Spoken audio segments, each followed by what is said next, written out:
Welcome to session 4. Today we will be looking at Genesis 29, 1 through 14. If you look at verse 1, you will see that most translations start this chapter with the word then, which tells us that something happened before it. So let's take a little time to do a little bit of review over what we've already covered in some of our other sessions.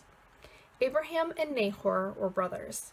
When Abraham got the call from God to go to the land I will show you, Nahor and his wife Milcah stayed behind. Sometime after Abraham was tested to sacrifice Isaac, Abraham found out that Nahor had been given 8 sons by Milcah. One of those sons was named Bethuel. He had at least 2 children that we know of, Rebekah and Laban. Abraham didn't want his son Isaac to marry a Canaanite woman, and so he asked his servant to find a wife for Isaac in the land of his relatives. Let's go back and read about that. All my scriptures for this lesson are taken from the easy to read version, ERV. So Genesis 24, starting with 11, says, "In the evening, when the women came out to get water, he, the servant that Abraham sent, went to the water well outside the city. He made the camels kneel down at the well. The servant said, 'Lord, you are the God of my master Abraham. Please show your kindness to my master by helping me find a wife for his son Isaac. Here I am standing by this well of water, and the women from the city are coming out to get water. I will say to one of them, please put your jar down so that I can drink. Let her answer show whether she is the one you have chosen for your servant Isaac. If she says, drink, and I will also give water to your camels, I will know that she is the right one. It will be the proof that you have shown kindness to my master.' Before the servant finished praying, a young woman named Rebekah came to the well. She was the daughter of Bethuel. Bethuel was the son of Milcah and Nahor, Abram's brother. Rebekah came to the well with her water jug on her shoulder. And as they say, the rest is history. Rebekah had her faults, but one thing is true. God chose her, and he answered the servant's prayer. Rebekah did just as the servant had prayed. So he took her back for Isaac to marry. I love how it states that Isaac loved Rebekah, and that is found in Genesis 24:67. Rebekah struggles to get pregnant, so Isaac prays for her womb to be open. She does become pregnant, and she feels a tumbling inside of her, and goes to the Lord in prayer to find out why. God tells her that she has 2 babies who are fighting against each other. He also tells her that the older will serve the younger. As the boys grow up, we find that Rebekah loves Jacob, but Isaac loves Esau. Esau, as we learned, gave up his birthright for a bowl of stew. Rebekah and her son Jacob took matters into their own hands and schemed up a plan so that Isaac would give Jacob Esau's blessing.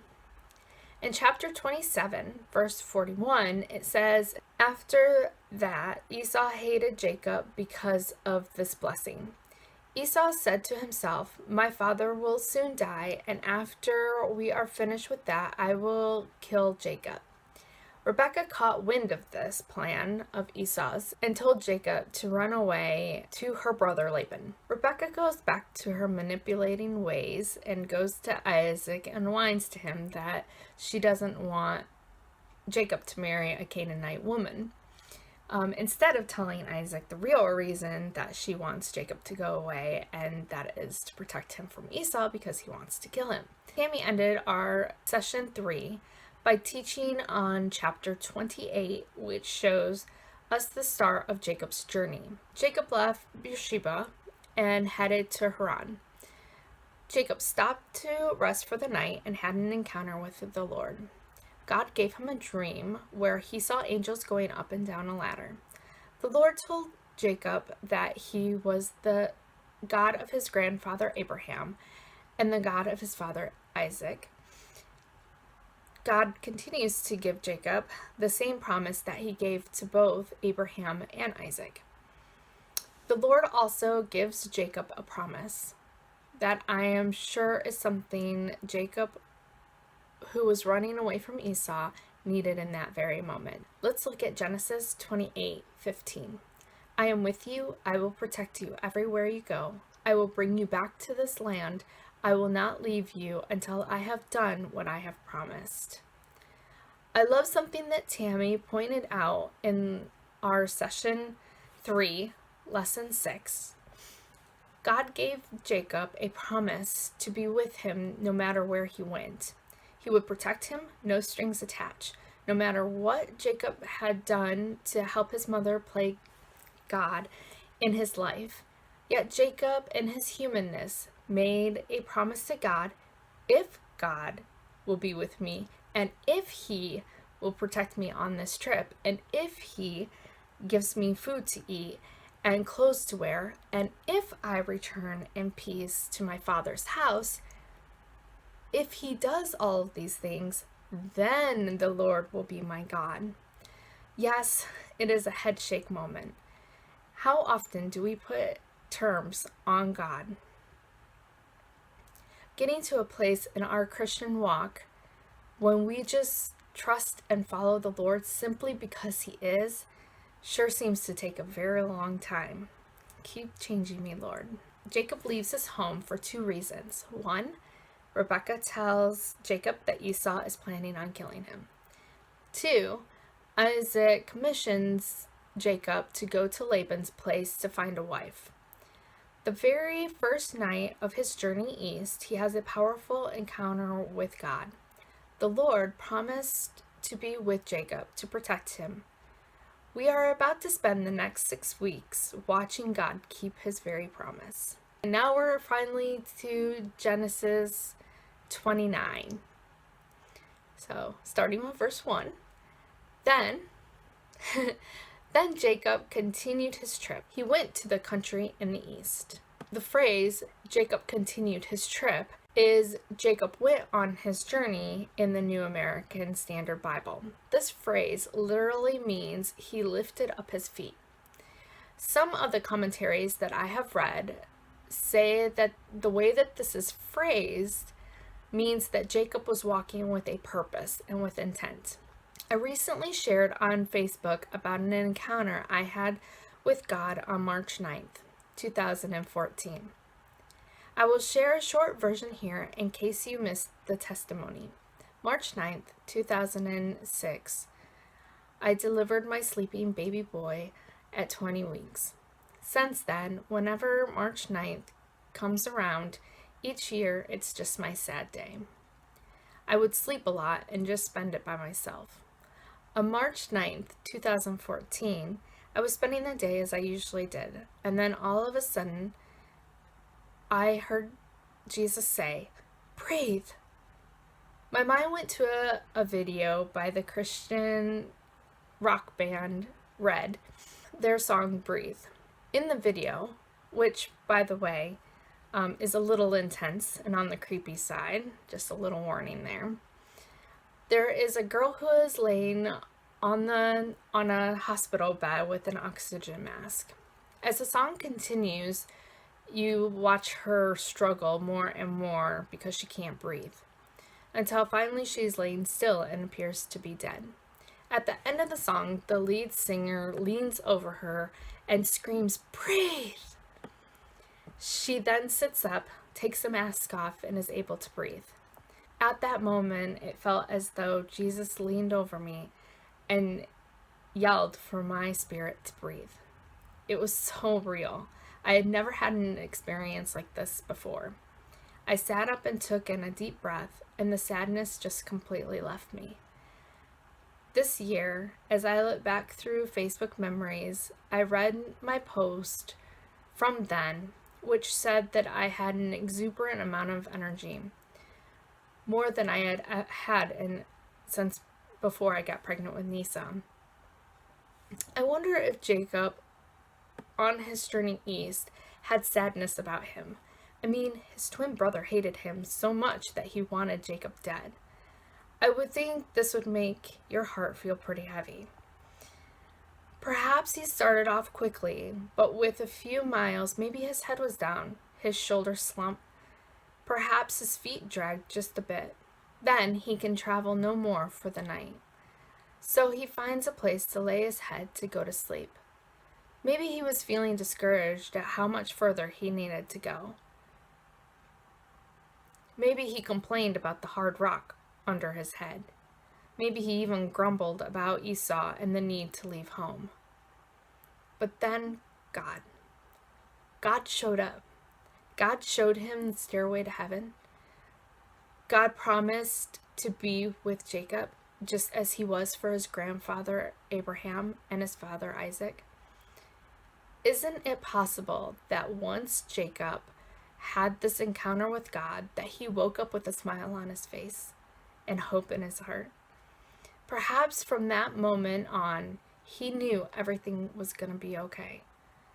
Yes, I think his head was lifted, his shoulders straightened, and yeah, I think he had a walk that had a new beat to it, one with purpose and intent.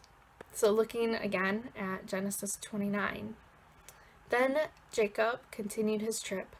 He went to the country in the east. He looked and saw a well in the field. There were 3 flocks of sheep lying near the well, where the sheep drank water. There was a large rock covering the mouth of the well. When all the flocks were gathered there, the shepherds would roll the rock away from the well. Then all the sheep could drink the water. After the sheep were full, the shepherds would put the rock back in its place. Jacob said to the shepherds there, "Brothers, where are you from?" Even though Jacob is a long way from home, his first greeting to the shepherds that are gathered at the well is a friendly one. It is possible that these shepherds spoke a different language, but if that is the case, Rebecca would have trained him how to speak and how to approach the people around there since she was from that area. Jacob said to the shepherds there, "Brothers, where are you from?" They answered, "We are from Haran." Then Jacob said, "Do you know Laban, the son of Nahor?" As we already established, Laban isn't the actual son of Nahor. Remember, Abraham's brother was Nahor. One of Nahor's sons was Bethuel, and Rebekah and Laban were his children. So Laban is actually Bethuel's son, and Nahor is his grandfather. However, it was not unusual to use son in this type of reference. Then Jacob said, "Do you know Laban, the son of Nahor?" The shepherds answered, "We know him." Then Jacob said, "How is he?" They answered, "He is well. Look, that is his daughter Rachel coming now with his sheep." Just as sometimes it is difficult to really understand things in texting or through social media because you can't see body language, facial expressions, or tone, this portion makes me wonder what this moment was really like. I can kind of picture in my mind Jacob walking a little faster, finally seeing someone. He's got to be close to where Laban is by now, right? I mean, he's been walking for what feels like forever. Now that he sees a bunch of sheep lying near the well, this is perfect. Perhaps his already with purpose steps got even quicker. Maybe he smoothed out his hair and beard, patted the dust off of his clothing, and with a big smile greeted them in a friendly tone. Maybe a few seconds passed as one of the shepherds looked up at the stranger and quickly answers, "We are from Haran." I am sure this filled with Jacob with joy, maybe not even noticing the tone or the look on the shepherd's face. All he heard was that these people were from the place that he was headed. Even though the shepherds often lead their sheep on long walks, Jacob had to be thrilled to know that he was close. So Jacob asked, "Do you know Laban? How is he doing?" In the New American Standard Bible, Genesis 29:6 says that Jacob asked, "Is it well with him?" The word well in Hebrew is shalom, which means completeness, soundness, welfare, peace.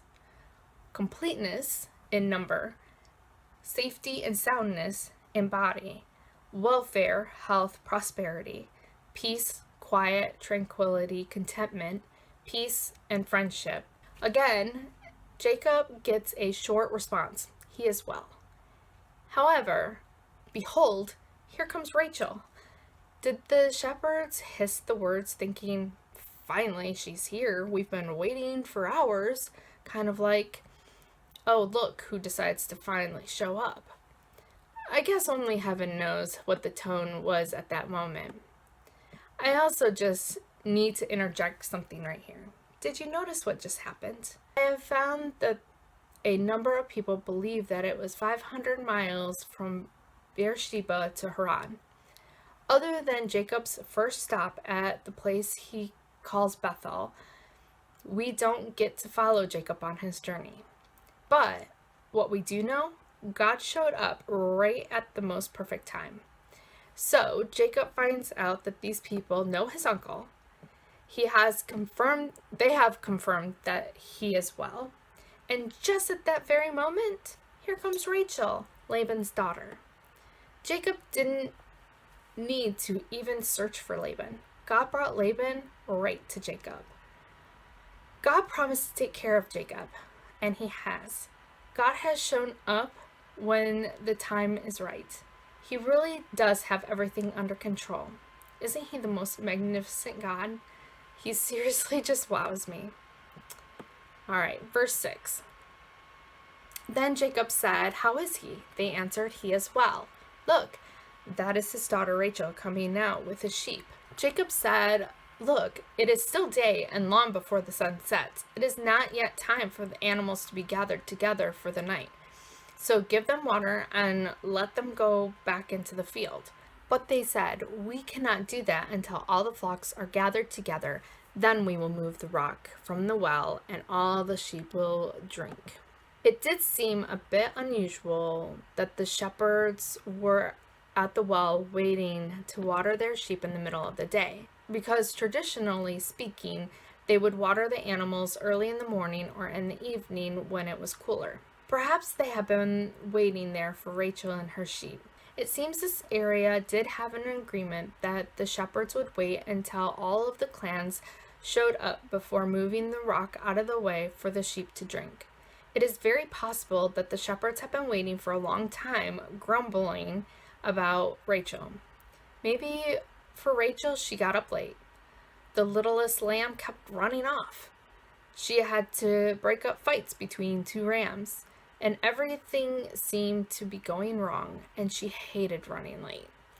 Is it possible? Is it possible that for the shepherds, it's a moment of frustration? For Rachel, it's a moment of exasperation, but for God, it's perfect timing. It just gets me at these kind of thoughts. Verse 9. While Jacob was talking with the shepherds, Rachel came with her father's sheep. It was her job to take care of the sheep. Rachel was Laban's daughter. Laban was the brother of Rebekah, Jacob's mother. When Jacob saw Rachel, he went and moved the rock and gave water to her sheep. If you are married and have children, do your kids know your love story? Could they share with detail about how you met and fell in love? My kids have heard the story many times about how Sam and I met. They know that I saved up as much money as I could when I was working while I was pregnant with Sammy, so that when she was born, I could stay home with her as long as possible.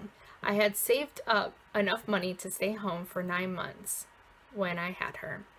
By the time she was 3 months old, my brother noticed that I was feeling very lonely. I loved being around people, and I was struggling a bit with not working. I didn't have very many friends at the time because we all just had gone our own way after high school.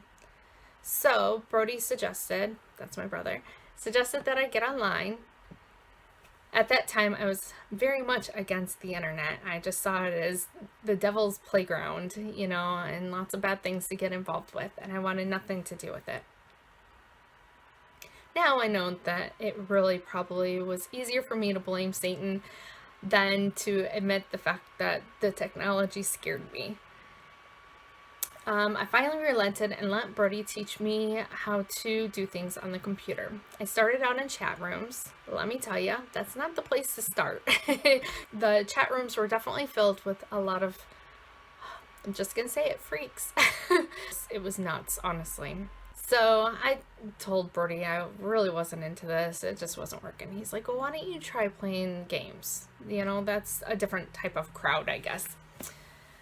So I was skeptical, but I decided to go ahead and try it out. Truly, it wasn't much better. After a few games, it just wasn't for me.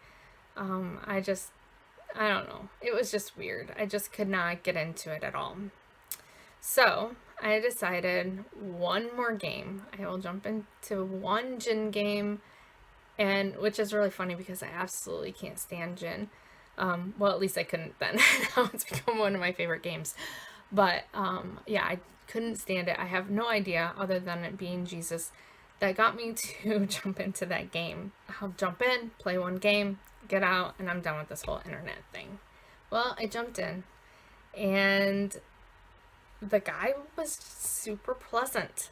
He didn't hit on me. He was very easy to talk to, and we ended up playing a number of games together before Sammy woke up from her nap, and we put each other on the Yahoo Messenger friends list and agreed to keep an eye out for each other. And that was March 15th, 2001, and 9 months later, we got married, and the rest is history. Perhaps Jacob knew the love story between his parents. I wonder if there were times he spent with Rebecca when she talked about the day when his grandfather Abraham sent the servant to look for a wife for Isaac. I wonder if Rebecca shared what it was like to be a young girl who went to the well and found a strange man and his camels who looked dirty, tired, and thirsty, and she felt compelled to give them all water. Isn't it possible that Rebecca had shared with Jacob that when this strange man told her that he was the servant of Abraham, that she ran right home to tell her family about this man? I wonder if Rebecca shared with Jacob how she felt to travel with men she didn't know, to marry a man she didn't know. Did Rebecca tell Jacob that from first sight Isaac loved her? Perhaps in this moment of seeing Rachel, Jacob's memories of his mother's story started flooding in his mind, and he couldn't help but do something physical, like move the rock away from the well so that he could water her sheep. Verse 11. Then Jacob kissed Rachel and cried. He told her that he was from her father's family. He told her that he was the son of Rebekah. So Rachel ran home and told her father. When Laban heard the news about his sister's son Jacob, he ran to meet him. Laban hugged him and kissed him and brought him to his house. Jacob told Laban everything that had happened.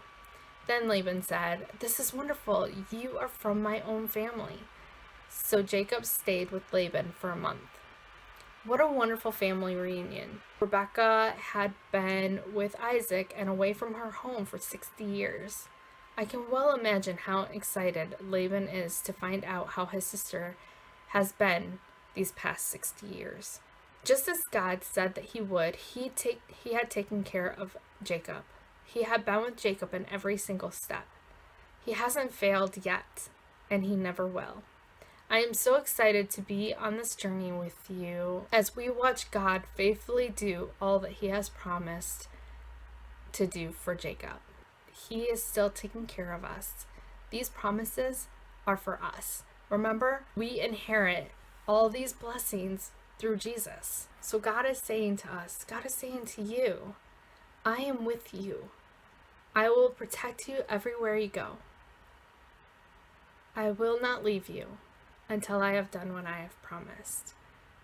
He's there, girls. He's leading us. I'm excited to be on this journey with you.